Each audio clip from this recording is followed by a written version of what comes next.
வணக்கம். என்னுடைய பெயர் முபினா.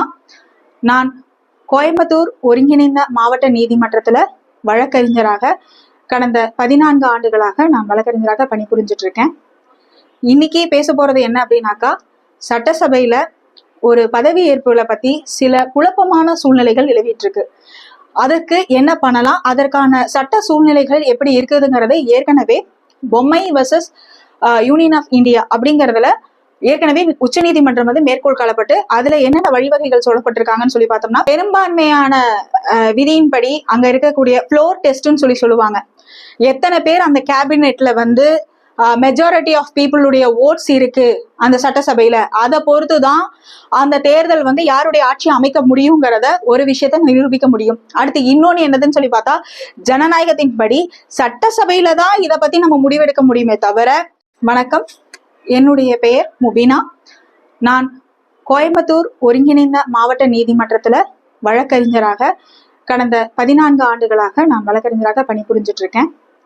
இன்னைக்கு பேச போறது என்ன அப்படின்னாக்கா, சட்டசபையில ஒரு பதவி ஏற்புகளை பத்தி சில குழப்பமான சூழ்நிலைகள் நிலவிட்டு இருக்கு. அதற்கு என்ன பண்ணலாம், அதற்கான சட்ட சூழ்நிலைகள் எப்படி இருக்குதுங்கிறதை ஏற்கனவே பொம்மை வர்சஸ் யூனியன் ஆஃப் இந்தியா அப்படிங்கிறதுல ஏற்கனவே உச்ச நீதிமன்றம் மேற்கோள் காணப்பட்டு அதுல என்னென்ன வழிவகைகள் சொல்லப்பட்டிருக்காங்கன்னு சொல்லி பார்த்தோம்னா, பெரும்பான்மையான விதியின்படி அங்க இருக்கக்கூடிய ஃப்ளோர் டெஸ்ட்னு சொல்லுவாங்க. எத்தனை பேர் அந்த கேபினெட்ல மெஜாரிட்டி ஆஃப் பீப்புளுடைய ஓட்ஸ் இருக்கு அந்த சட்டசபையில, அதை பொறுத்துதான் அந்த தேர்தல் யாருடைய ஆட்சி அமைக்க முடியுங்கிறத ஒரு விஷயத்த நிரூபிக்க முடியும். அடுத்து இன்னொன்னு என்னதுன்னு சொல்லி பார்த்தா, ஜனநாயகத்தின்படி சட்டசபையில தான் இதை பத்தி நம்ம முடிவெடுக்க முடியுமே தவிர ஆளுநர் தனிப்பட்ட விதத்துல முன்னாடியே முடிவெடுக்க சொல்லி அழைப்பு விடுக்கிறது அந்த மாதிரி எல்லாம் எதுவுமே இருக்கக்கூடாது. அது எதுவா இருந்தாலும் சட்டசபையில் தீர்மானிக்கப்பட வேண்டிய ஒன்று என்றதை இந்த வழக்கு மேற்கோள் காணப்பட்டு சொல்லப்பட்டிருக்கு. சோ இன்னைக்கோட சூழ்நிலைக்கு இந்த வழக்கின் விதிகளை பார்த்தாலே அது மிகச்சரியாக பொருந்தும் என்பதை நாம் இதன் மூலம் தெரிஞ்சுக்கலாம். இதற்காக ஆளுநருக்கு எதிர்க்க சொல்றதற்காக இணையத்தின் வாயிலாக இந்த வழக்குகளை மேற்கோள் காணப்பட்டும் இதனுடைய விதிகள் படியும் ஆர்டிகல் 361, 364, 164 இதன் படி எல்லாமே என்னென்ன நடந்திருக்குதுங்கிறத நாம மேற்கோள் காணப்பட்டிருக்கு இணையத்தின் வாயிலாகவும். இப்போ தமிழ்நாட்டுல நடக்கிறத பத்தி என்ன நினைக்கிறீங்க? இது எந்த மாதிரி நடந்திருக்கணும்? இது தமிழ்நாட்டை பொறுத்த வரைக்கும் சொன்னாக்கா, முன்னாடியே அழைப்பு விடுக்கிறதுக்கு பதிலாக ஏற்கனவே சொன்ன மாதிரி சட்டசபையில் தான் இது அரங்கேறியிருக்க வேண்டும்.